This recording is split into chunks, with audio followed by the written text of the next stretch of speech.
Welcome to part 2 of my coverage of Sigmund Freud for PSY 230, personality theory.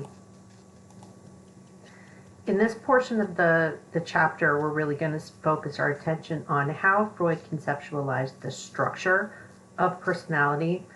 Excuse me. If you've had an introductory psychology course, you have likely been exposed to the concepts of id, ego, and superego. We're going to look at those elements separately, but then also really spend some time thinking about how they interact, how Freud conceptualized the connection between what we talked about in part 1 of this chapter, of the difference between the preconscious, the conscious mind, and the unconscious mind. And then we need to layer on top of that what structural components Freud conceptualized and how they have both conscious and unconscious elements. So in this graphic that I've basically stolen from Google Images, you have the three elements, and you have to really think about these elements of id, ego, and superego in terms of how impulses, which we talked about in part 1, how those impulses have to be filtered somehow into the real world. So we have these biological impulses, things like libido and the aggressive impulse. In order for human beings to live in the social world with each other, there have to be some rules. And those impulses then have to be shaped or suppressed, either reshaped into a socially acceptable form, or they have to be suppressed so that we can deal with them. That's going to cause intra-psychic conflict. So inside, so intra means inside, psychic means within the psyche. So intra-psychic conflict at an unconscious level between these impulses and rules that we have. So Freud proposed a structure that one part of that structure represents the impulses, another part of that structure represents rules that have been internalized. How we live consciously, that's the ego. And that ego has to deal with the intrapsychic conflict, and that's where defenses come into play. So we're going to be working through all of these elements here in this part, looking at the structure elements of id, ego, and superego through this part of the lecture. So he's, as I said, just to pull some of these threads together, because getting your head around the logic is sometimes a little harder than it seems like it should be. So you have these impulses that run headlong into social prohibitions or rules, and that causes tension. It causes anxiety. It causes depressive symptoms. It causes frustration, because it feels like to the person that your biological impulses are being thwarted by the world that you live in. This, for Freud, caused psychological consequences. So we experience this intrapsychic conflict, primarily for him. He believed it was mostly anxiety. But for other kinds of Freudian theorists, they're going to say any kind of negative psychological symptom would be a manifestation of this intrapsychic conflict. So we've got the id, ego, and the superego. I like to think of this in terms of metaphors. There's lots of stories, and Freud felt this way too.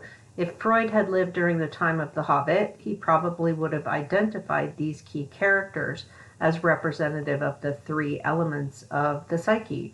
You have the very maniacally driven id in Schmiegel.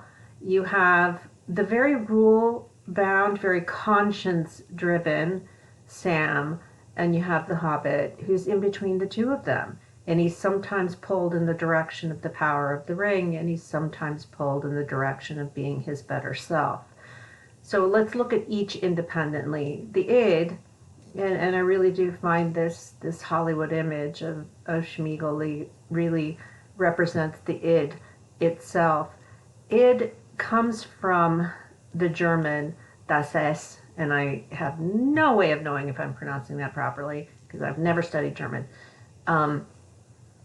Translated into English, that refers to it. This is, for Freud, he believed that we are all born, all human beings have id. They have this core element of impulses, raw, unformed energy that pushes us. And it often pushes us with an uncontrolled kind of quality.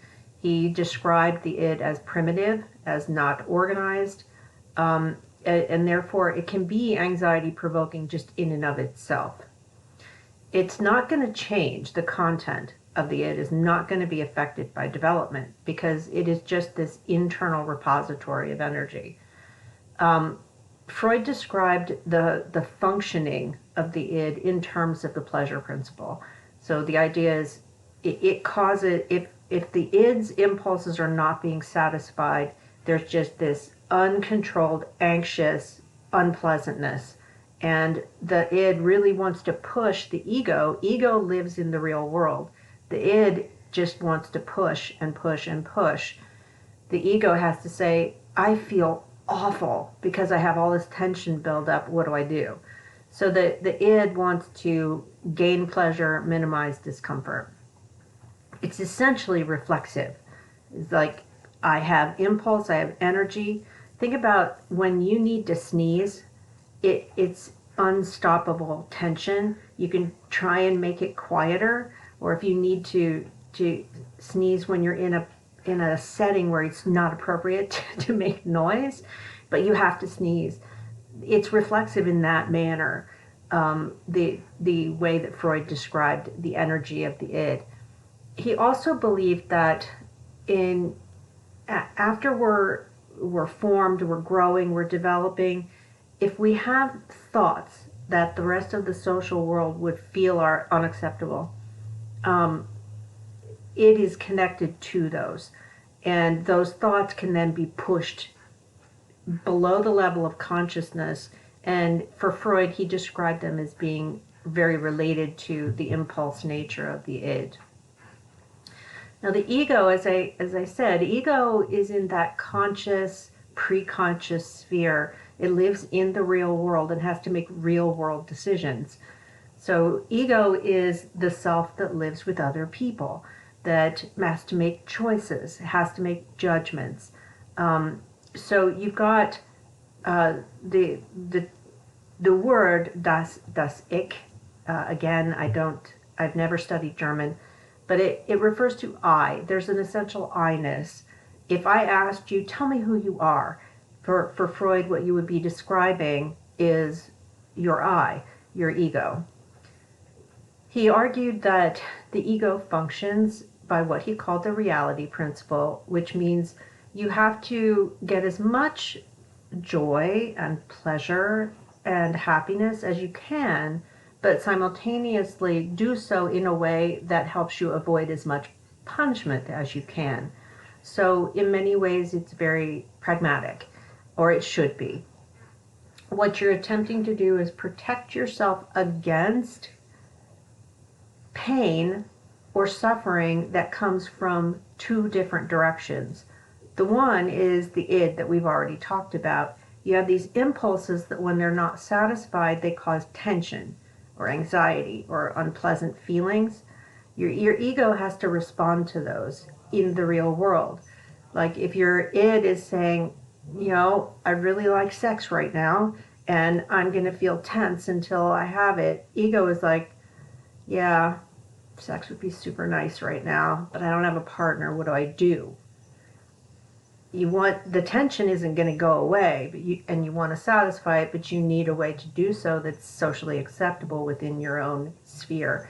Because if you try and engage in a sexual activity that isn't socially approved of, there are punishments associated with that. So that's when the superego comes into play. And we'll talk more about that in a second.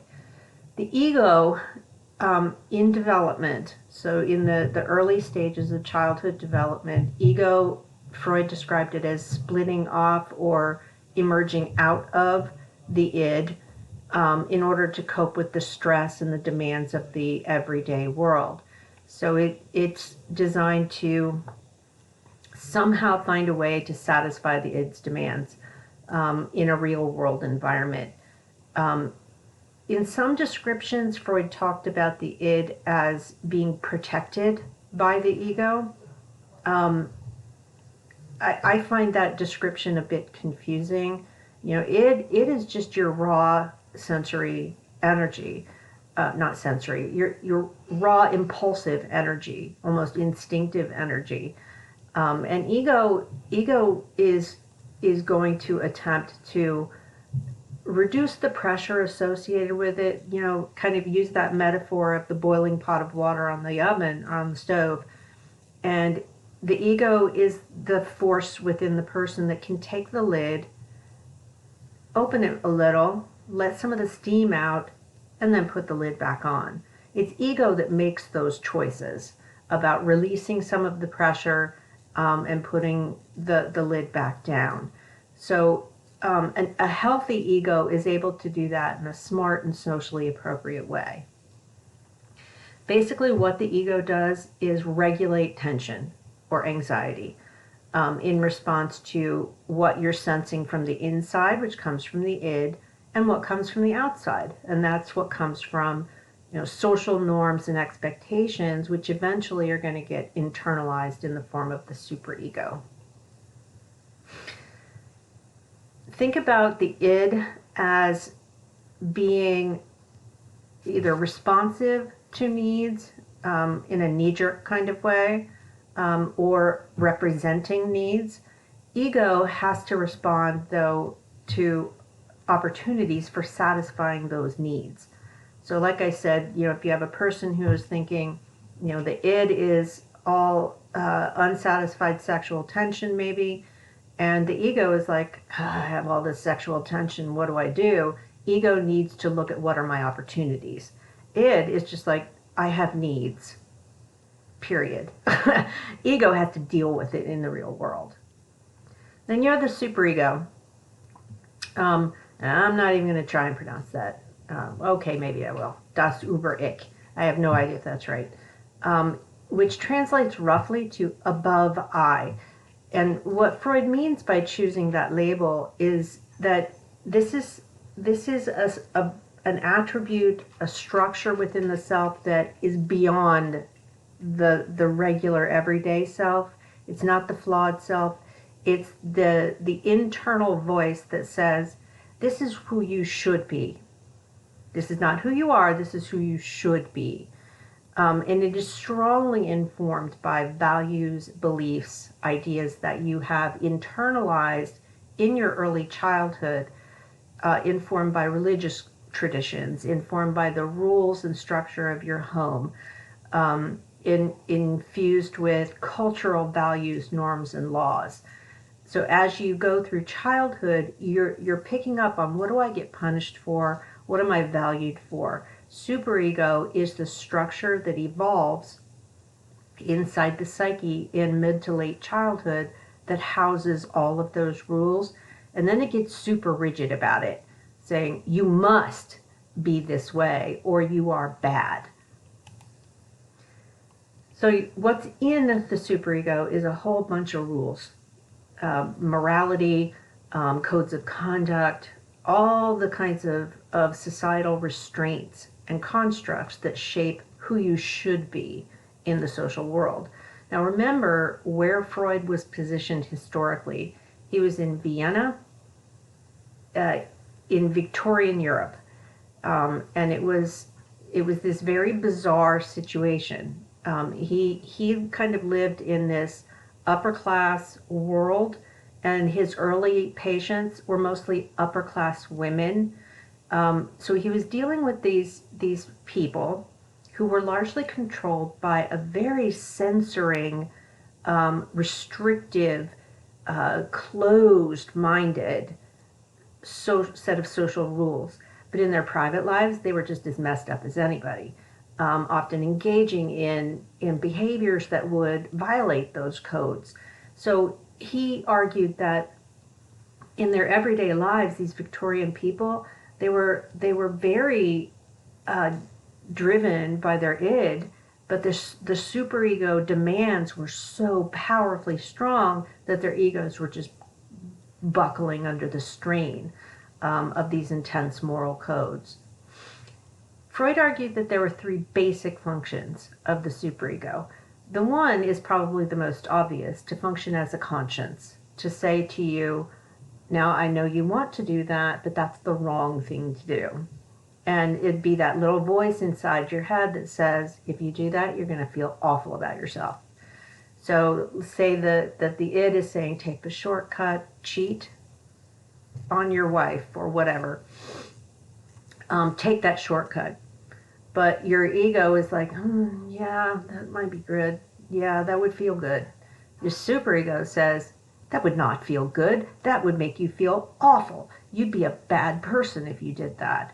Another part, a function that the superego performs is allowing the ego to step outside of itself and make a judgment on what various versions of behavior might mean to the person. In a more developmental sense, the superego is the structure that represents how we form our own adult value system. That value system evolves over the course of childhood. You start to pick up, what do I get rewarded for? What do I get punished for? And then that becomes bigger. What's right? What's wrong? And that becomes even bigger. What are the ideals that I stand for? And so on. So that's a big part of superego development. When functioning as a conscience, the superego is the brakes. So another metaphor that you can use, it's not perfect, but it can be helpful. The id is the gas pedal. The superego is the brake. The ego is your foot. Essentially, the id is like, push the gas, push the gas. The superego is like, push the brake, push the brake. Your foot, and by extension your brain, has to decide, which am I going to do? Am I going to push on the gas or am I going to push on the brake?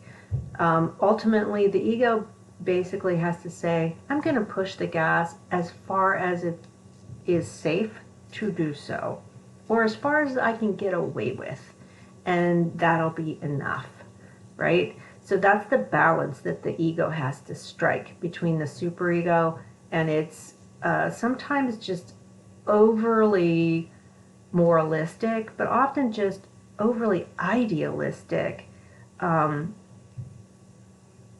focus on what we should and should not do. So let's pull some of these ideas together. What is the relationship between id, ego, and superego? The psyche, which is the combination of all of them, the goal for us to function, for Freud, is you want to have some kind of what we could call dynamic equilibrium. We want to pull these things into balance. Freud argued you need all three. You can't live without any of them. So, unbridled id, you basically have people who are complete psychopaths. They have no conscience. They don't care what other people feel. They don't care what they do to them. They harm people. Their ego crumbles under the unbridled power and pressure that comes from the id's impulses. And basically the ego gives up.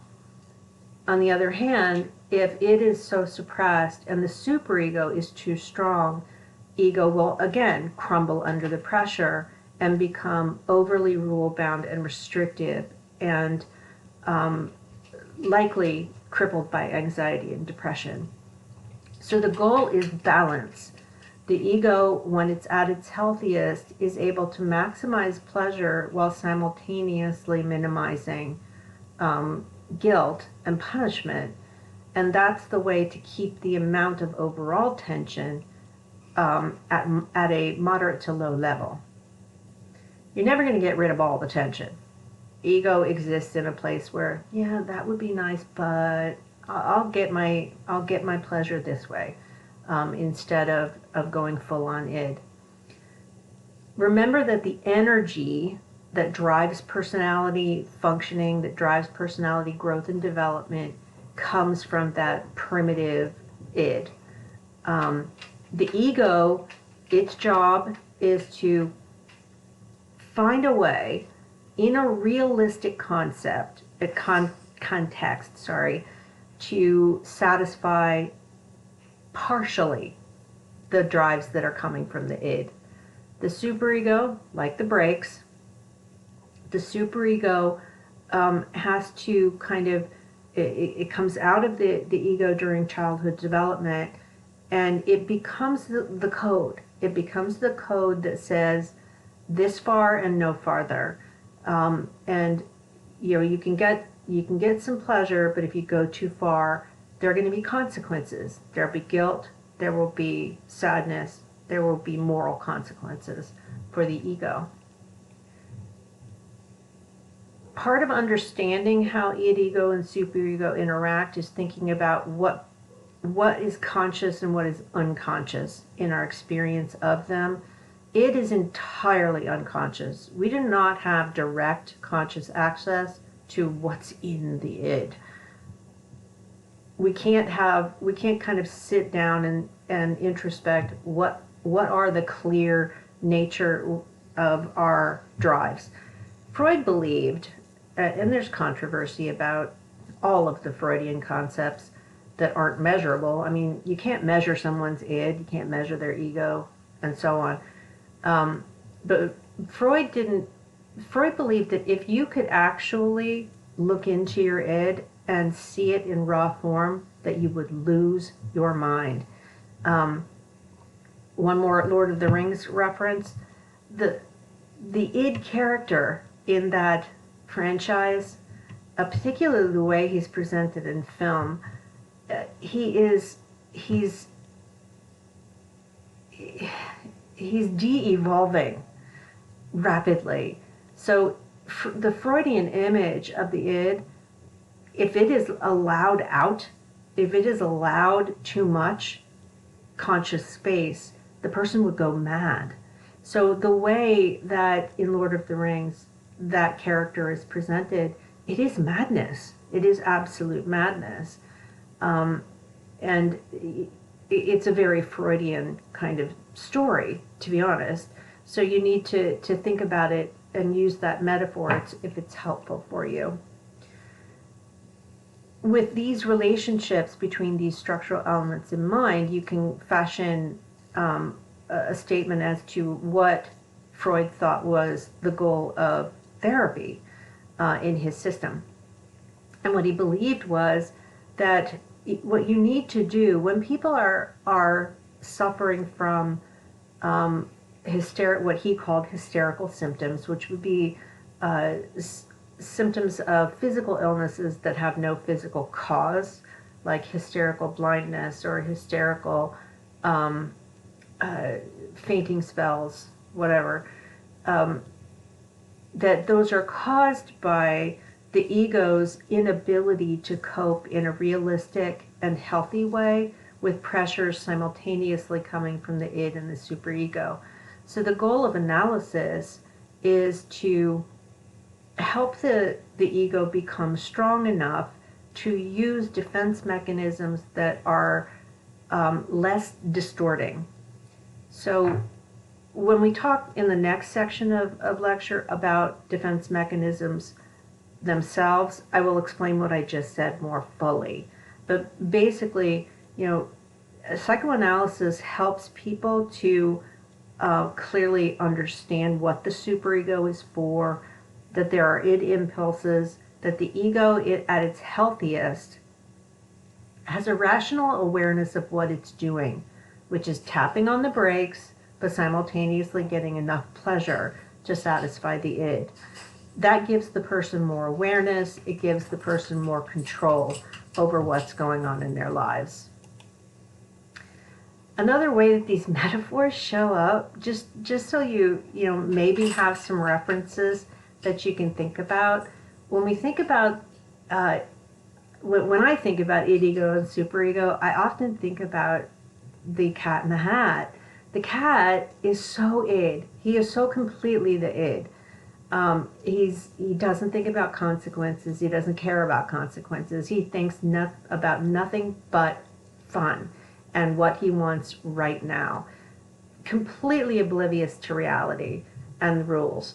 The fish in the fish tank, that is the superego.